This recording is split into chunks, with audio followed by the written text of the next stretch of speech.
Jusqu'à présent, les fascias sont les grands oubliés des anatomistes.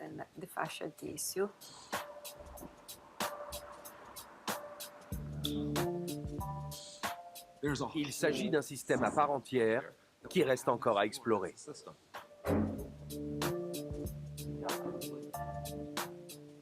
Neurologie, perception du corps, transmission de la force, tension, cicatrisation. Il n'existe guère de domaine où leur rôle n'est pas déterminant. Et actuellement, on fait de surprenantes découvertes.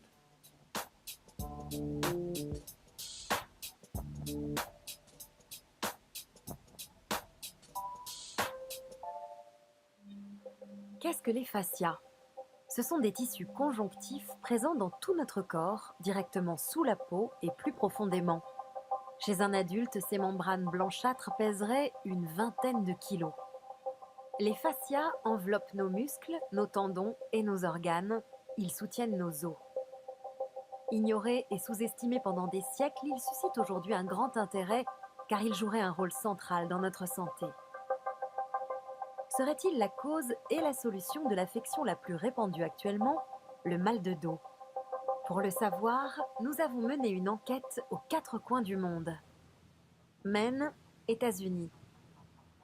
Thomas Myers forme des thérapeutes. Pionnier dans le domaine des fascias, il est l'auteur d'un ouvrage de référence, Anatomy Trains. Pour lui, pas de doute, les fascias forment une chaîne continue.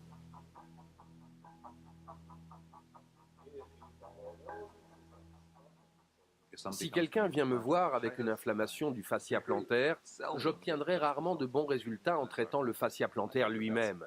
J'atteindrai une amélioration sur le long terme en travaillant sur le membre inférieur, les muscles ischio-jambiers, voire l'arrière de la tête ou la nuque, parce que les fascias font tous partie d'un même système. Thomas Myers est persuadé que les mystérieux fascias forment un réseau continu et sont reliés les uns aux autres par de multiples lignes. De la tête aux pieds, d'une main à l'autre en passant par les épaules, et même sous forme de spirale dans le tronc.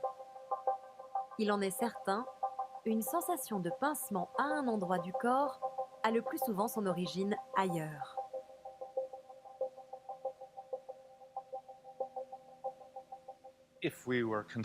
Prenez quelqu'un avec une douleur dans le bas du dos.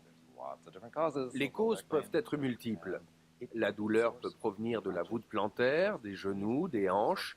Elle peut aussi descendre des épaules. Le grand triangle formé par les épaules et le bas du dos constitue un ensemble. On peut voir également comment le bas du dos se comporte quand on se penche.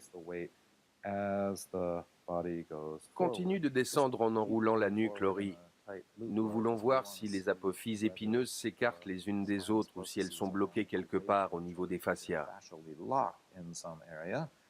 C'est probablement difficile à voir avec la caméra, mais Laurie est bloquée entre les vertèbres L2 et L3. Face à un problème qui se manifeste au niveau du bas du dos, je dois bien regarder partout ailleurs parce que j'ignore où se situe la source du problème. Étant donné que les fascias ont des structures interdépendantes, une douleur peut apparaître dans le bas du dos, qui est une zone fragile chez nous tous, mais sans signifier pour autant que sa source est située au même endroit. Je dois examiner toute la structure si je veux soulager la douleur de façon permanente. Anatomy Trains est la Bible des thérapeutes du monde entier.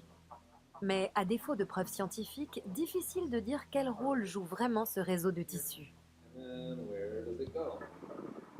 À Francfort, Jan Wilke, spécialiste du sport, veut justement vérifier que les chaînes anatomiques de Thomas Myers existent réellement.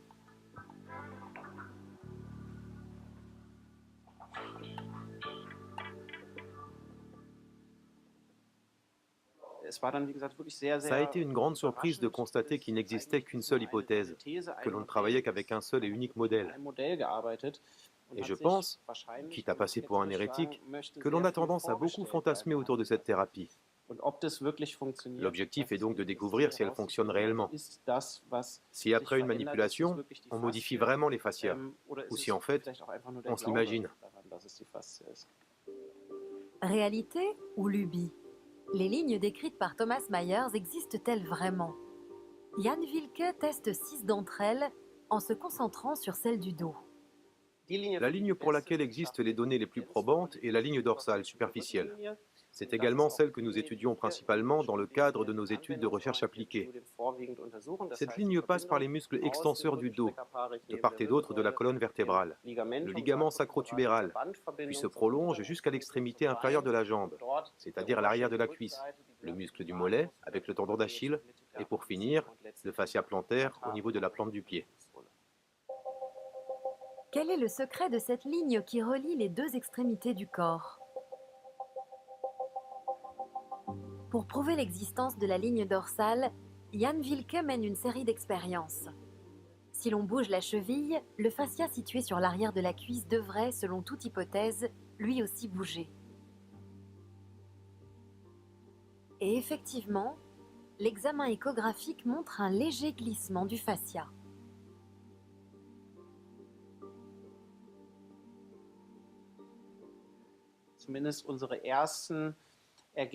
Nos premiers résultats semblent en effet indiquer que si je bouge quelque chose dans la partie inférieure, en l'occurrence si j'étire le muscle du mollet, un effet de traction se produit au niveau du muscle de l'arrière de la cuisse. La deuxième expérience est encore plus concluante. Démontrer la connexion des fascias entre la colonne cervicale et la jambe avec le dos au milieu. On commence par tester la mobilité de la colonne cervicale, puis on étire la jambe. Quels effets a cet étirement sur la colonne cervicale? C'est ce que Jan Wilke cherche à établir.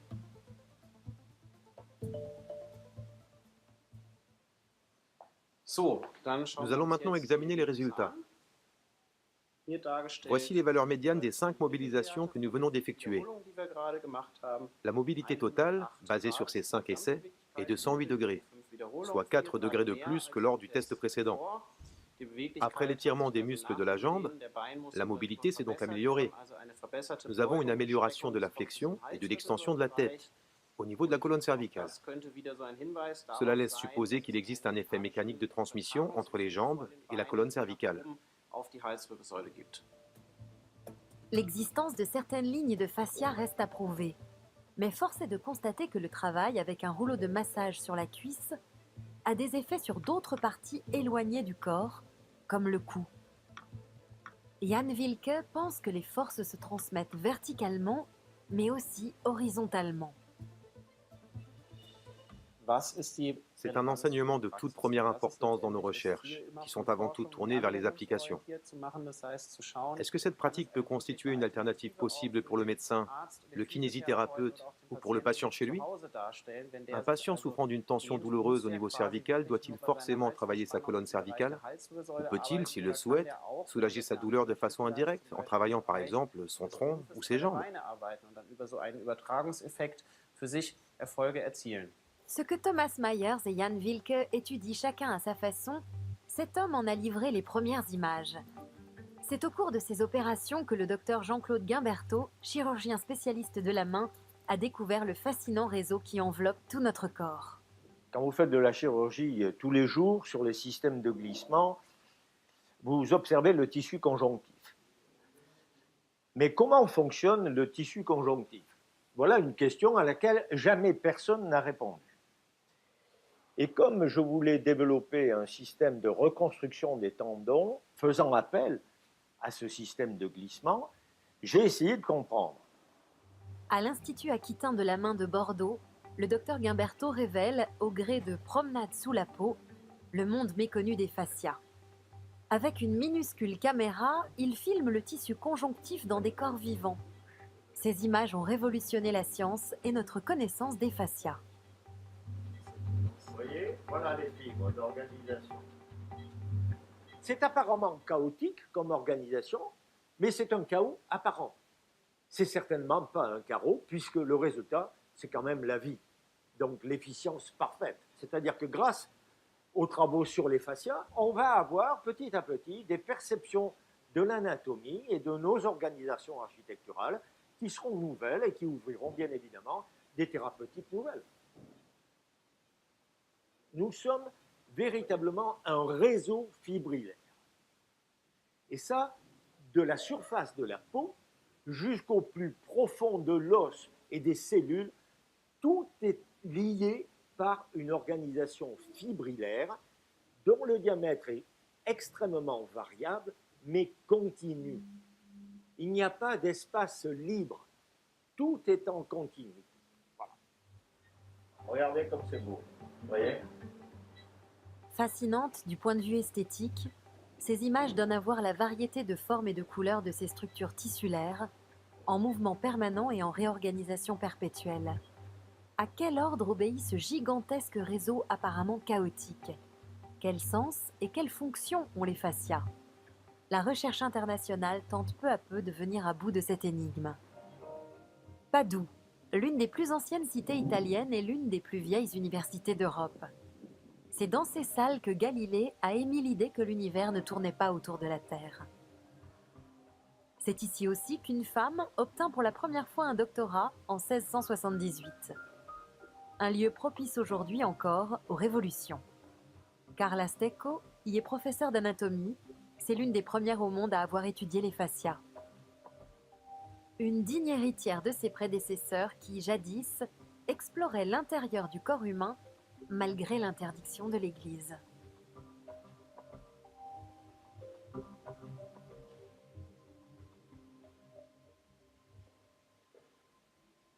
Je pense que les fascias sont très importants.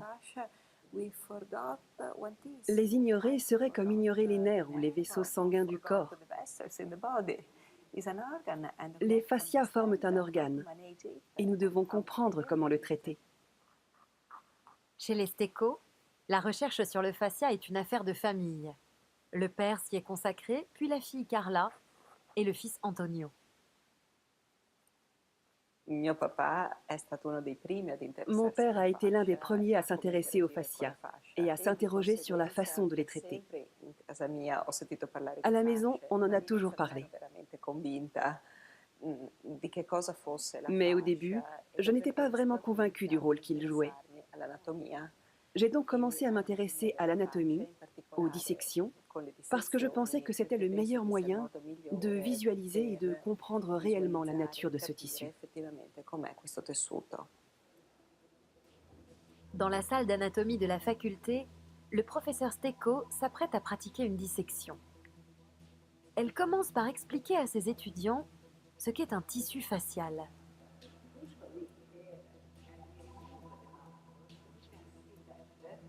Le pamplemousse est un bon moyen de comprendre ce qu'est un fascia, comment il est rattaché aux muscles.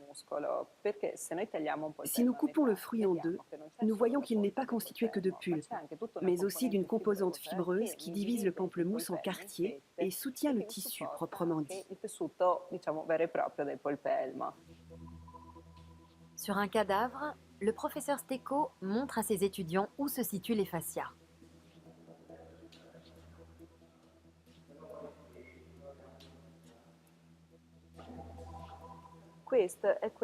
Voici ce qui correspond pour les chirurgiens aux fascias.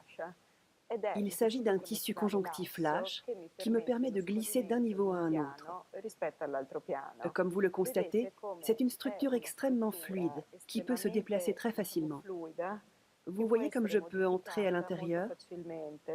Les fascias sont composés d'eau, de protéoglycanes et de tissu.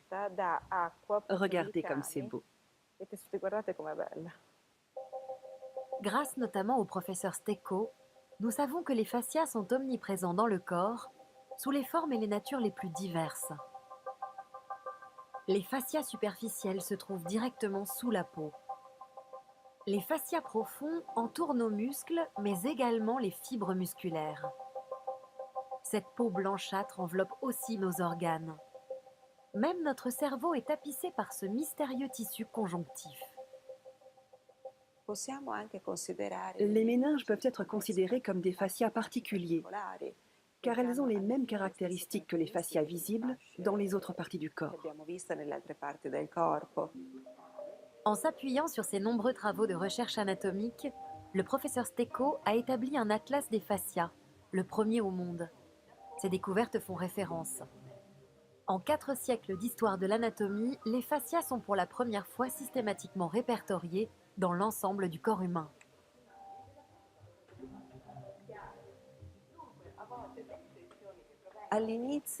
Au début, je n'y comprenais rien. Lors des premières dissections, tout me semblait confus. Je n'arrivais pas à me faire une image claire. Puis, progressivement, j'ai compris comment visualiser le fascia et ce qu'il fallait chercher. Depuis, c'est assez limpide. Je sais l'identifier et c'est ce que j'ai voulu montrer dans mon atlas. Elle dissèque le fascia thoracolombaire, le grand fascia du dos. Y trouvera-t-elle l'origine du mal de dos? Cette partie de la région lombaire est selon moi une zone particulièrement critique. Ce n'est pas pour rien que 80% de la population mondiale a mal au dos. Les chercheurs n'ont pas encore réussi à percer tous les secrets du fascia thoracolombaire, mais on cerne de mieux en mieux son rôle dans de nombreux problèmes de dos. Voilà, nous avons réussi à isoler le fascia thoracolombaire. C'est probablement le fascia profond le mieux connu que nous ayons dans le corps, parce qu'il est actuellement étudié par de nombreuses personnes. Ce fascia semble effectivement être à l'origine du mal de dos, le mal de dos non spécifique. Le fascia thoracolombaire est l'un des plus importants de notre corps. Mais comment un fascia peut-il occasionner des douleurs? Pourquoi cette enveloppe tissulaire nous cause-t-elle tant de problèmes? C'est aussi ce que veut comprendre Robert Schleip, l'un des spécialistes allemands du fascia. Depuis qu'il sait comment les fascias sont reliés les uns aux autres et à quel point l'activité physique est importante pour le tissu conjonctif, il saute à la corde plusieurs minutes par jour. Ce psychologue et thérapeute corporel de formation a d'abord été un praticien. Pour mieux comprendre à quoi correspondait ce qu'il ressentait sous les doigts quand il manipulait ses patients, il a mis son métier entre parenthèses pour se consacrer entièrement à la recherche. À l'Institut de physiologie appliquée de l'université d'Ulm à Günzburg, il a soutenu une thèse sur les tissus faciaux. Ses découvertes lui ont valu plusieurs prix.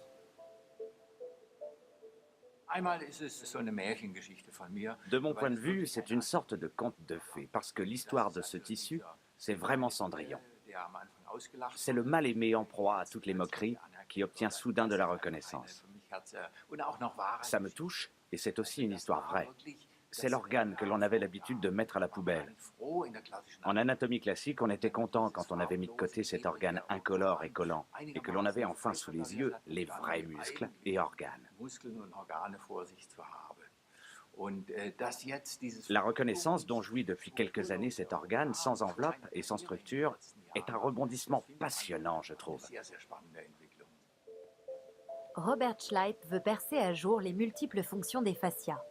Quelle est la composition exacte de ces tissus fibreux et blanchâtres trop longtemps dédaignés?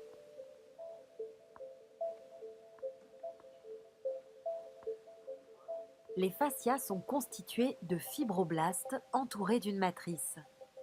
Les fibroblastes sont les cellules principales du tissu conjonctif. Ils produisent notamment des fibres de collagène, le composant principal de la matrice. Avec le collagène, les fibroblastes fabriquent en quelque sorte les briques de leur maison. Il est intéressant de noter que ces cellules ne représentent qu'un infime volume du tissu conjonctif facial, mais qu'elles en produisent en revanche une grande partie. J'aime bien faire la comparaison avec les fourmis, qui peuvent construire une immense fourmilière dont le volume sera 10 fois supérieur au leur. Avec Werner Klingler, un collègue chercheur de l'université d'Ulm, Robert Schleip cherche à élucider le mystère des fibroblastes, les cellules surdouées du tissu conjonctif. En synthétisant le collagène, ils participent à la cicatrisation. C'est grâce à eux notamment qu'une plaie ouverte peut se refermer. Mais un excès de collagène peut être préjudiciable. Les deux chercheurs allemands ont constaté que le tissu conjonctif d'un bras plâtré après une blessure se modifiait. Leur étude montre l'importance de l'activité physique pour nos fascias. Après 3 semaines de plâtre et d'immobilisation, on voit que le tissu commence à proliférer. L'image A, à gauche, montre un tissu conjonctif sain et intact avant que le bras soit plâtré. L'image B a été prise après 3 semaines de plâtre. La transformation est manifeste. Le tissu est emmêlé, la structure s'est épaissie et présente un aspect chaotique. Les données que nous avons relevées le montrent clairement. Le manque d'activité physique entraîne une prolifération des structures conjonctives et, de ce fait, une perte fonctionnelle. C'est l'enseignement principal, avec toutes les conséquences en chaîne. Autrement dit, l'activité physique est indispensable pour maintenir nos fascias en forme. La sédentarité et les mauvaises postures peuvent enraidir les fascias au point que les nerfs et les muscles finissent par se coincer. Le professeur Gregor Antoniadis est un spécialiste reconnu dans le domaine des blessures sportives.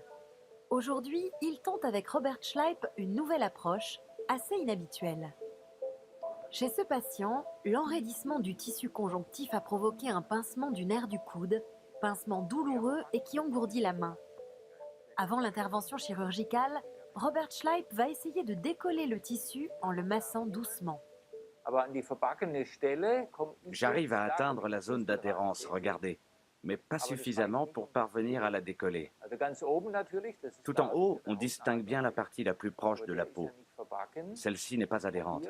Je vais à nouveau essayer de mobiliser la zone d'adhérence. J'arrive à l'atteindre, vous voyez? J'aimerais bien casser les adhérences, mais je ne peux pas. Le tissu est trop ancien, trop rigide. Quand on arrive à mobiliser le tissu et le fascia de l'extérieur, on peut effectivement faire disparaître le pincement du nerf.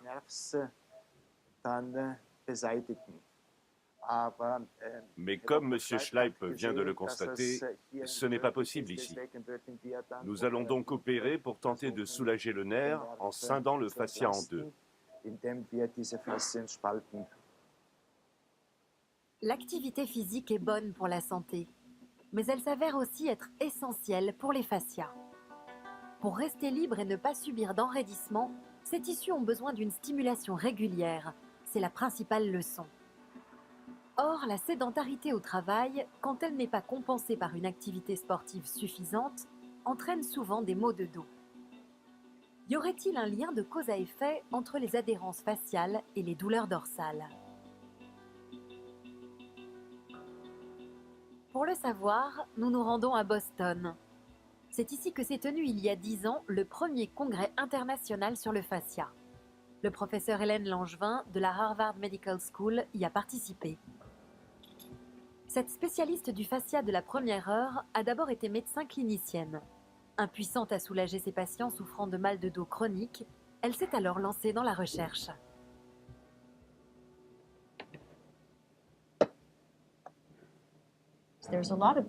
Généralement, quand un patient se présente avec des douleurs de dos chroniques, on effectue une radio ou une IRM de sa colonne vertébrale, car on suppose que la douleur vient de là. Or, chez nombre de ces patients, les résultats sont normaux. À l'inverse, de nombreux patients avec une IRM catastrophique, avec des disques abîmés, ne souffrent d'aucune douleur. Alors nous nous sommes dit, et si c'était le fascia thoracolombaire? C'est la grande structure du dos qui relie les épaules aux hanches. C'est une large bande de tissu conjonctif. Les fascias sont visibles à l'échographie, ceux du bras comme ceux du dos. Pour découvrir l'origine du mal de dos non spécifique, le professeur Langevin a comparé le tissu de patients souffrant de douleurs dorsales avec celui de patients n'en souffrant pas. Elle a constaté une différence dans sa capacité de glissement.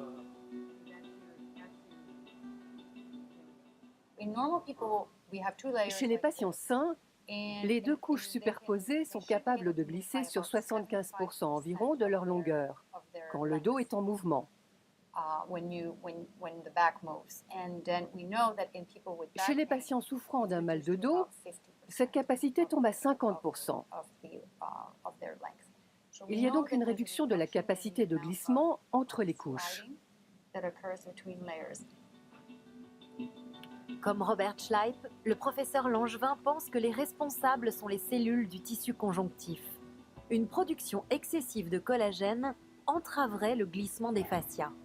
Sur un modèle animal, avec des rats, elle a montré que l'activité physique pouvait stopper cette surproduction. L'expérience consiste à réaliser sur des animaux de laboratoire une toute petite blessure, puis à répartir les animaux par tirage au sort en deux groupes.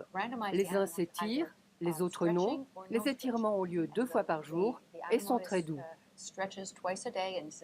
Or, nous avons constaté que chez les animaux qui s'étiraient, l'inflammation se résorbait plus vite.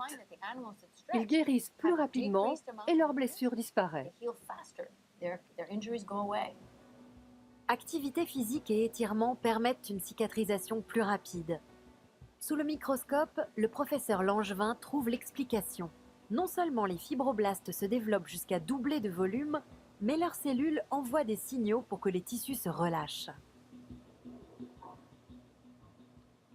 C'est une découverte inédite.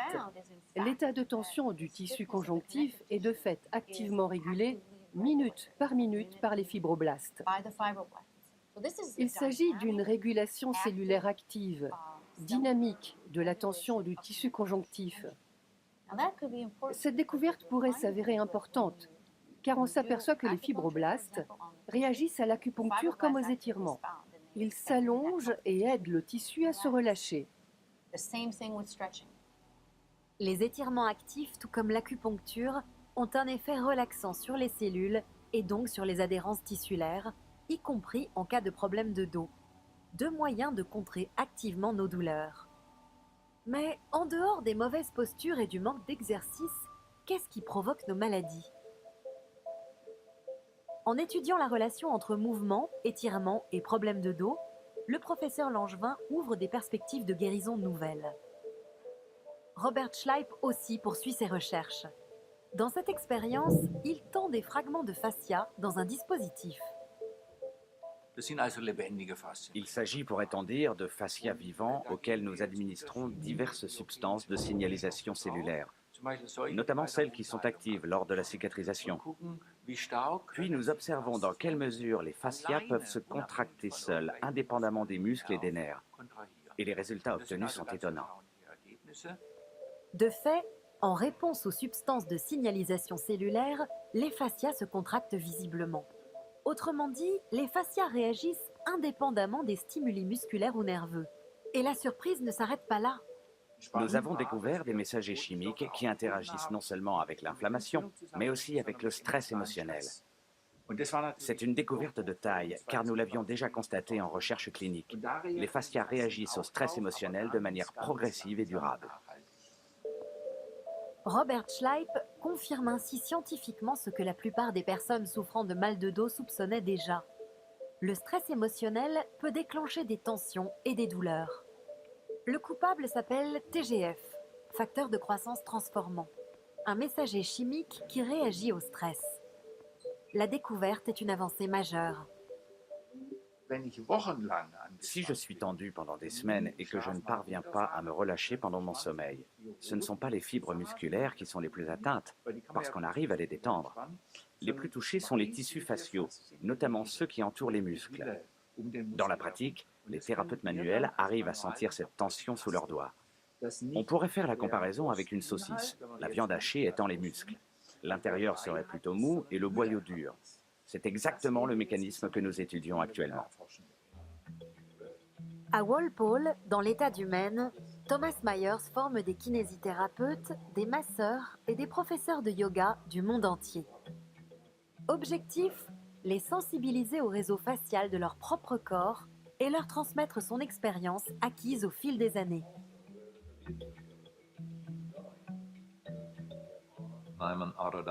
Je suis autodidacte, j'ai appris sur le tas avec l'aide de mes étudiants, de l'université et de nombreuses personnes de bonne volonté.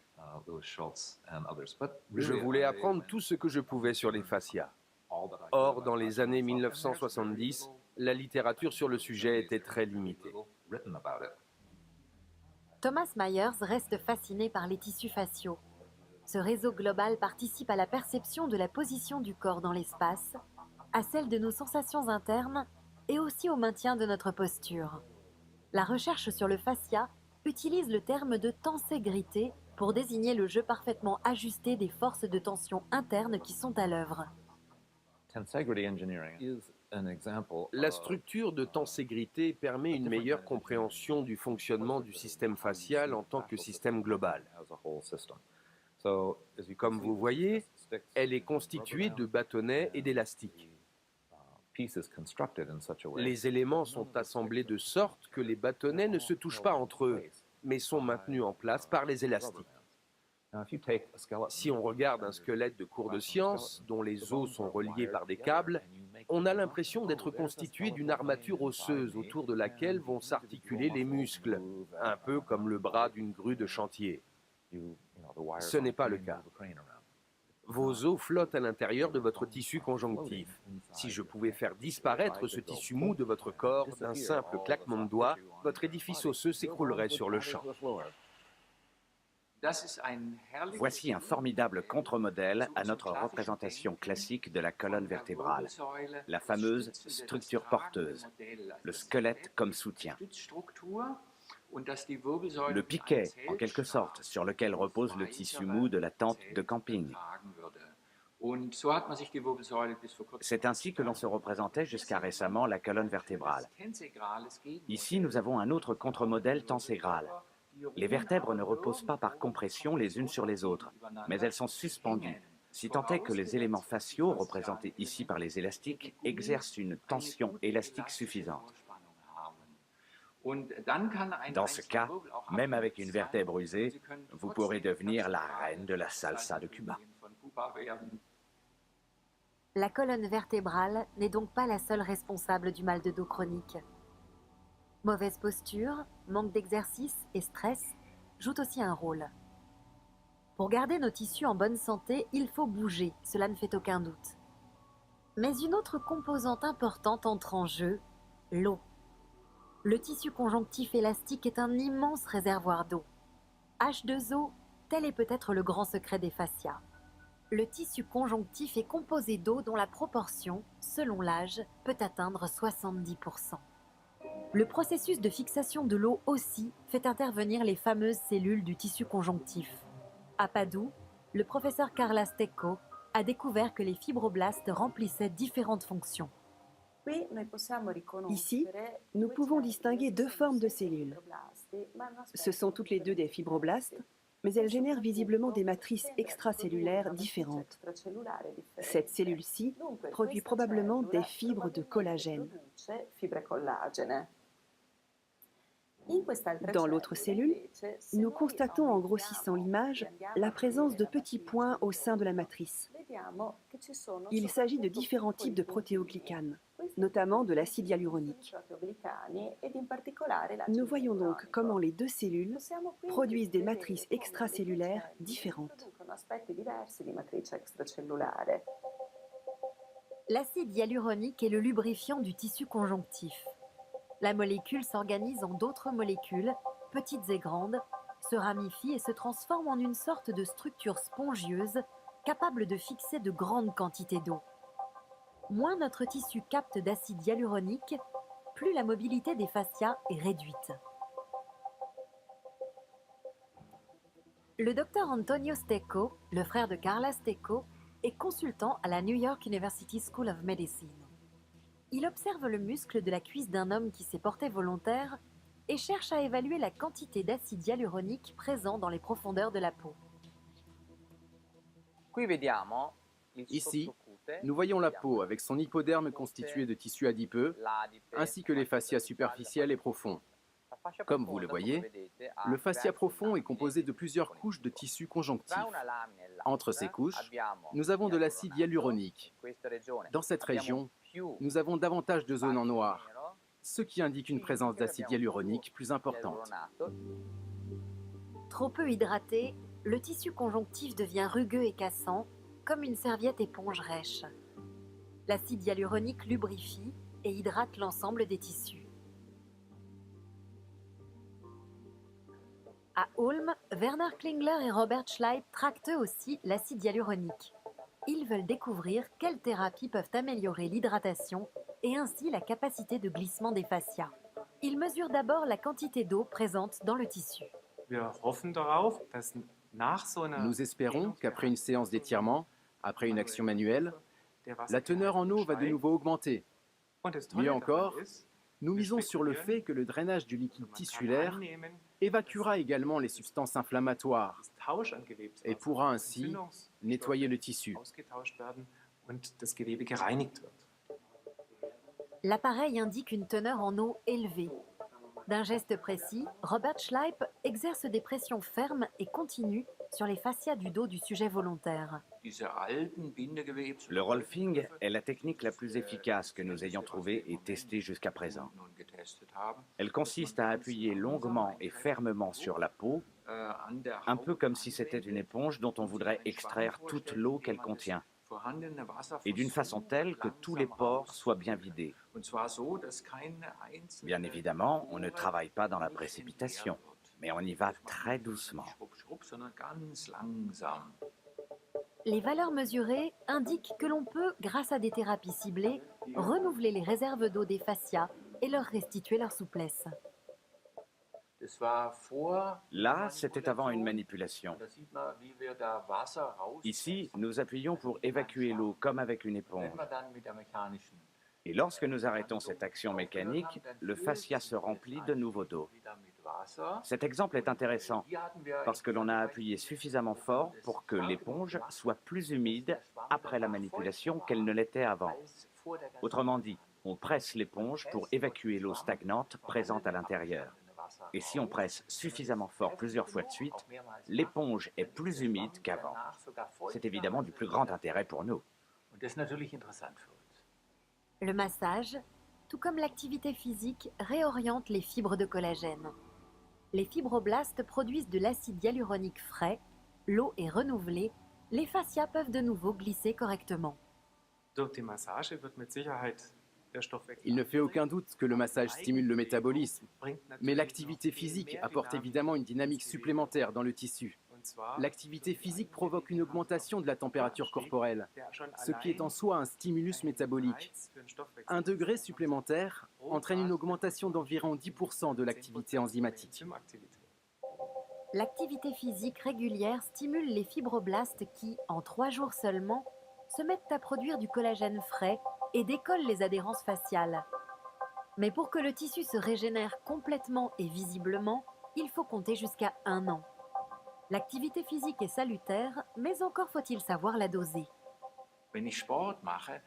Quand je fais du sport, j'introduis des micro-blessures dans des toiles d'araignée qui se sont formées au cours de la nuit. Après le sport, la question est de savoir s'il faut faire une pause d'1, 2 ou 3 jours. Et quel est le niveau d'intensité requis pour inciter les cellules bâtisseuses, les fibroblastes, à produire du collagène frais, plus jeune et plus résistant pour mon fascia thoracolombaire ou mon tendon d'Achille? La bonne alternance, selon moi, ce serait un effort intense suivi de 2 ou 3 jours de repos. Ce serait l'idéal.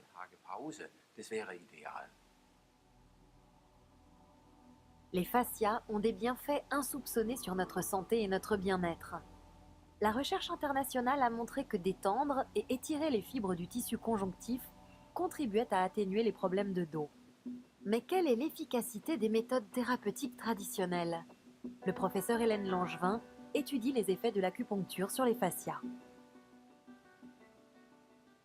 Mon intérêt pour le tissu conjonctif et par conséquent pour le fascia est né lorsque j'étudiais l'acupuncture. Cette pratique consiste à introduire une aiguille d'acupuncture, puis à la faire pivoter légèrement d'avant en arrière. À ce moment-là, l'acupuncteur sent que les tissus se resserrent autour de l'aiguille. C'est ce qui a suscité mon intérêt. Cela est-il important dans le mécanisme de l'acupuncture? Cette question n'avait encore jamais été étudiée. La résistance à l'aiguille au moment de son introduction et de son retrait relève-t-elle de la simple sensation ou correspond-elle à une véritable réaction dans le tissu conjonctif? Nous nous sommes demandé si cela était mesurable. En effet, comment mesurer ce que l'on sent? Nous avons donc réalisé une série d'expériences avec un robot qui insérait l'aiguille, puis la faisait rouler d'avant en arrière. Et nous avons ensuite mesuré la force nécessaire pour retirer l'aiguille. Si le tissu saisissait réellement l'aiguille, la force nécessaire pour la retirer devait être supérieure à celle de l'introduction. C'est ce que nous avons démontré. Il suffit que l'aiguille soit introduite puis retirée pour que le collagène s'enroule autour d'elle, à la manière de spaghettis autour d'une fourchette. La sensation de résistance bien connue des acupuncteurs a désormais un fondement scientifique. Plus Plus surprenant encore, des fibroblastes éloignés de plusieurs centimètres réagissent à l'aiguille. Un effet visible à l'examen échographique. Mais que déclenche précisément l'aiguille d'acupuncture dans les fascias? Et le mécanisme à l'œuvre avec les fascias et les fibroblastes pourrait-il expliquer l'effet antalgique de l'acupuncture? Les fibroblastes, ceux autour de l'aiguille comme ceux présents dans un périmètre de plusieurs centimètres, se déploient. Ils réagissent, ils relâchent le tissu. Un autre phénomène nous intéresse, la libération d'une substance baptisée ATP. L'ATP est une molécule de signalisation. Or, nous pensons que l'ATP pourrait avoir un lien avec l'effet antalgique de l'acupuncture. Si les fascias sont sensibles à l'activité physique et aux étirements, le professeur Langevin a pu démontrer que l'acupuncture aussi pouvait contribuer à détendre les tissus et même apparemment soulager la douleur. La recherche moderne confirme ainsi le bien fondé d'une méthode thérapeutique ancestrale. En matière de mal de dos chronique, les disques intervertébraux ont longtemps été dans la ligne de mire. Mais depuis quelques années, le regard se tourne de plus en plus vers les fascias. Dans quelle mesure le tissu facial peut-il ouvrir la voie à des perspectives thérapeutiques innovantes? Cette question intéresse aussi la recherche sur la douleur. Le professeur Siegfried Menze de la faculté de médecine de Mannheim est l'un des premiers à avoir reconnu l'importance du tissu facial.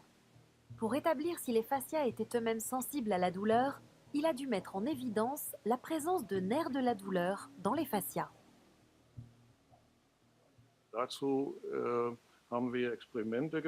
Nous avons réalisé des expériences dont l'objectif était de prouver l'existence de terminaisons nerveuses au niveau du grand fascia du dos. Comme vous voyez, il s'agit d'un réseau de fibres nerveuses relativement dense. Dans ces terminaisons nerveuses en forme de points, les chercheurs ont découvert la substance P, nommée d'après le mot anglais pain, douleur. Les petits points sont des récepteurs de la douleur. Mais comment savoir si la douleur provient du fascia et non du muscle? Le fascia et le muscle sont en effet pratiquement indissociables. Avec une pincette d'horloger ultra fine, on stimule le fascia afin de mesurer la sensibilité à la douleur. Puis on stimule le muscle et on procède à la même mesure. Enfin, on compare. Du fascia ou du muscle, lequel perçoit la douleur?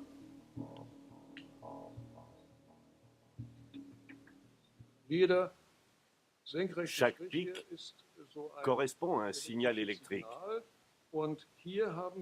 Dans cet exemple, il s'agit d'un rat anesthésié que l'on a stimulé avec la pincette que je vous ai montrée.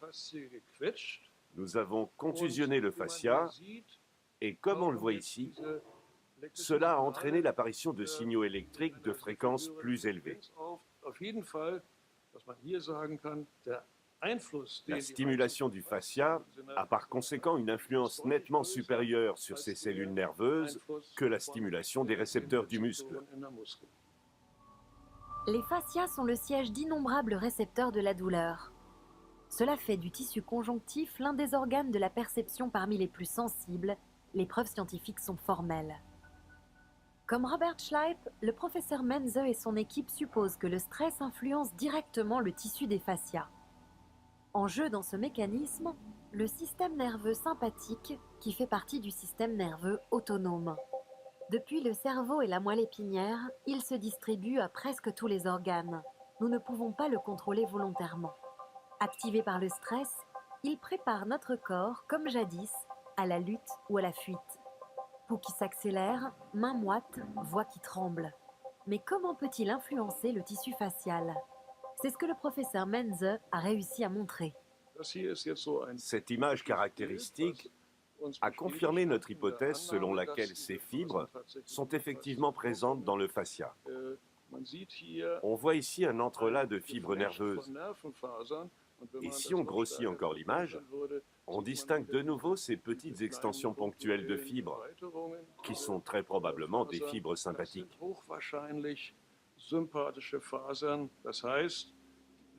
Lorsqu'elles sont stimulées, par exemple par le stress, ces fibres libèrent des substances qui entraînent une contraction des vaisseaux sanguins. Ce serait l'un des mécanismes qui pourrait expliquer pourquoi les patients affirment que le stress augmente leur mal de dos.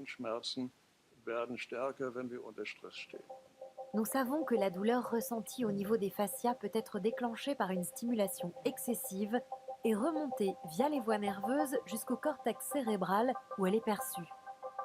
En cas de stress, le chemin serait inverse. Le stress active le système nerveux sympathique qui descend via l'autoroute de la douleur du dos vers les nerfs des fascias. Nous avons alors mal au dos. Nous savons désormais que les fascias constituent une source de la douleur très importante.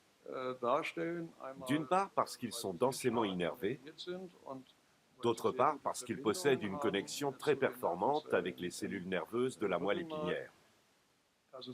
On peut par conséquent supposer que les fascias jouent un rôle très important dans les douleurs dorsales relevant d'un conflit situé dans les tissus mous. Voici le docteur Jonas Tezards du Centre hospitalier universitaire de Heidelberg. Quand il était doctorant, il a, avec le professeur Menze, révélé le lien entre stress et mal de dos chronique.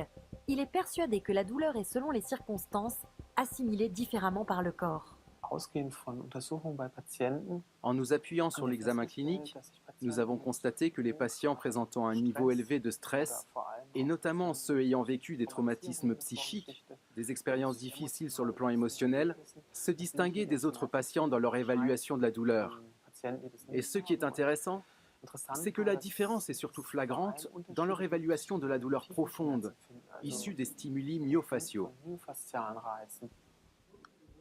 Aujourd'hui, le docteur Tezards mesure chez un patient souffrant d'un mal de dos chronique la sensibilité à la douleur dans les fascias. Il s'intéresse particulièrement à la sensibilité à la douleur répétitive. Quand un stimulus répétitif a lieu, à cause par exemple d'un mauvais enchaînement ou d'un mauvais schéma de mouvement, la douleur a tendance à s'imprimer davantage chez les patients présentant un niveau élevé de stress ou ayant subi une expérience traumatique. On peut imaginer que les tissus myofasciaux disposent d'une connexion particulièrement rapide avec le cerveau et la mémoire de la douleur, et que la douleur peut rapidement devenir chronique chez des patients avec un haut niveau de stress ou avec des expériences traumatiques. L'hypothèse est que les patients souffrant d'un mal de dos chronique ont une mémoire de la douleur très développée.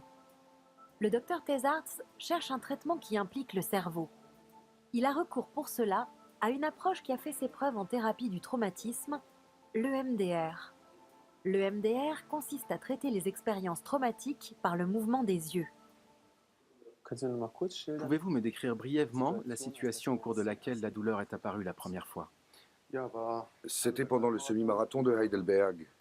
Au kilomètre 20, une descente raide, et soudain une douleur vive est apparue. En EMDR, le patient suit des yeux la main du praticien. Les mouvements oculaires sont censés activer les forces de guérison du cerveau et réévaluer les expériences négatives. Après la séance, le docteur Tezards vérifie si la sensibilité à la douleur dans les fascias s'est atténuée.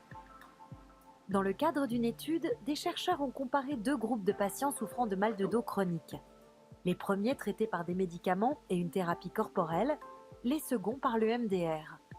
Dans le second groupe, la douleur a disparu chez 20% des patients et s'est nettement atténuée pour la moitié d'entre eux. Un résultat encourageant et meilleur que celui du groupe témoin. Le grand rôle joué par les fascias dans le mal de dos chronique est aujourd'hui incontestable. Et la science a enfin trouvé une explication à un phénomène que nous connaissons tous. Le stress peut déclencher les douleurs de dos et les aggraver. L'activité physique et les étirements peuvent renouveler le tissu facial adhérent et atténuer le mal de dos. Qui plus est, les méthodes de recherche modernes ont confirmé l'efficacité d'une pratique thérapeutique séculaire. Le tissu conjonctif du fascia, qui enveloppe tout le corps, est le siège de nombreuses maladies. mais aussi la clé de leur guérison.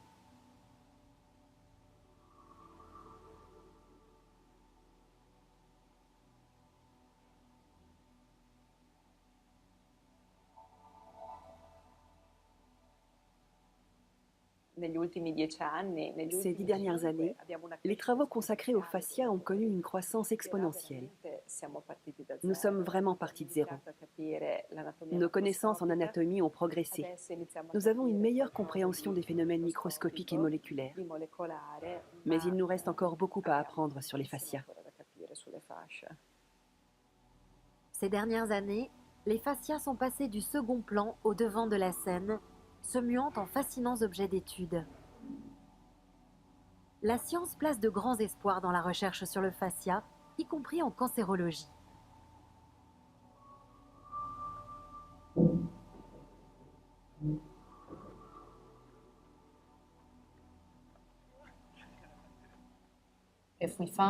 Si l'étirement peut faire diminuer les fibroses et les inflammations, il est naturel de se demander s'il ne pourrait pas réduire le développement du cancer.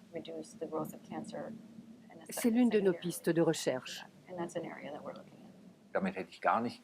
Je n'aurais jamais imaginé que la cancérologie deviendrait un jour l'un des domaines où la recherche sur le fascia est utilisée et apporte une contribution majeure. Je ne veux pas m'avancer sur l'avenir, mais nul doute qu'il nous réserve encore bien des surprises.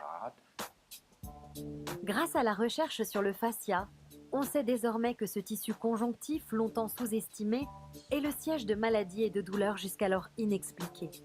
Mais on sait aussi qu'il constitue une source potentielle de guérison.